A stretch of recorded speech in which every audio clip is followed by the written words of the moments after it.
Bonjour chers étudiants, j'espère que vous allez bien. Aujourd'hui, nous allons présenter le cours des procédés de la traduction par professeur Torchozwina. Le plan du cours, voici le plan du cours que, comme vous pouvez voir, les procédés de la traduction se divisent en deux traductions. La traduction directe, la traduction indirecte. Nous allons trouver dans la traduction directe l'emprunt, le calque, la traduction littérale. Et dans la traduction indirecte, la transposition, la modulation, l'équivalence et l'adaptation.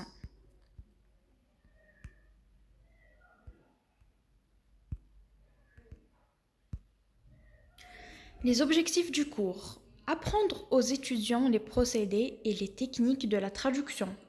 L'étudiant sera capable de distinguer les différents procédés de la traduction afin de maîtriser chaque procédé. L'étudiant sera apte à traduire les différents textes. Introduction. Les procédés de la traduction selon Vinay et Darbelnay sont 7. Dans la traduction directe, l'emprunt, le calque et la traduction littérale.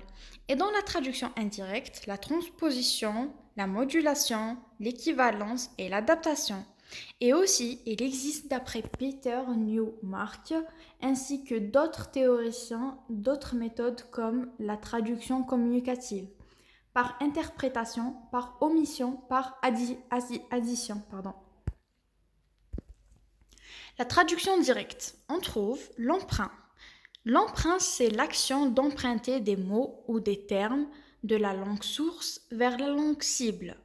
Exemple, Internet, Internet, la démocratie, la démocratia.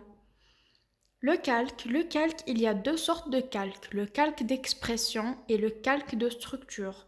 Le calque d'expression, c'est de calquer l'expression du texte source vers le texte cible.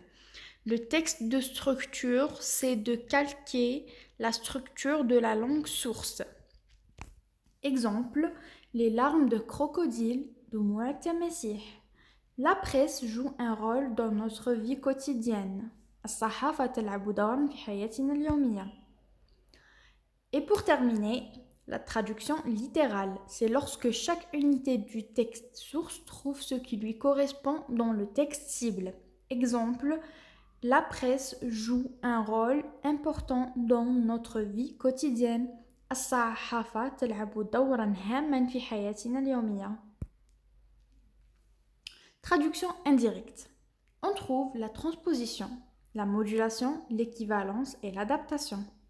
La transposition, c'est le changement dans les unités de la phrase du texte cible. La modulation, c'est le changement du point de vue du texte et du texte source vers le texte cible. Il y a plusieurs types. Exemple, par négation, il n'est pas facile, minassab. Une partie de l'ensemble, il m'a claqué la porte au nez, une modulation géographique, des paroles qui me réchauffent le cœur, L'équivalence, c'est de trouver une équivalence dans la traduction des citations idiomatiques ou proverbes, c'est-à-dire chercher le même effet. L'adaptation, c'est adapter le texte à la culture du texte source. Et pour conclure, les autres méthodes de la traduction, comme la traduction en donnant des explications ou la traduction communicative ou par ajout, et parfois on fait recours à des omissions dans le texte cible. Aussi, il y a la traduction libre qui consiste à garder le sens et changer le style du texte source. Merci pour votre attention.